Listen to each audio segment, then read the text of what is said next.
वो घर मैंने बहुत सस्ते में लिया था, दिल्ली के उस पॉश एरिया में जहाँ किराया सुनकर ही लोग पीछे हट जाते हैं।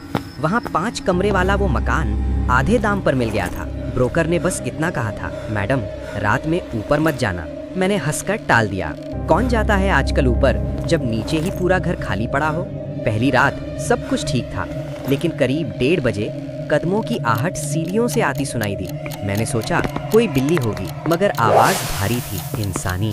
अगली सुबह मैंने ऊपर जाकर देखा, धूल जमी थी पर सीढ़ियों पर एकदम ताजा पैरों के निशान थे। दूसरी रात दरवाजा चरमराया तो मैं चौंक गई। हवा का झोंका भीतर आया और हल्की सी सर्द गंध फैल गई। ऊपर से जैसे किसी ने कुर्सी घसीटी हो। मैं कांपते हुए ऊपर गई, मोबाइल की फ्लैशलाइट जलाकर। वहाँ कोई नहीं था, सिर्फ एक पुराना आईना जो पहले नहीं देखा था। आईने में मेरा चेहरा धुंधला दिखा और उसके पीछे जैसे कोई और खड़ा हो। तीसरी रात नींद खुली तो किसी ने मेरे कमरे का बल्ब ऑन कर दिया था। मैंने बाहर झांका, सारे दरवाजे बंद थे। तभी ऊपर से धीमी आवाज आई, मत आना।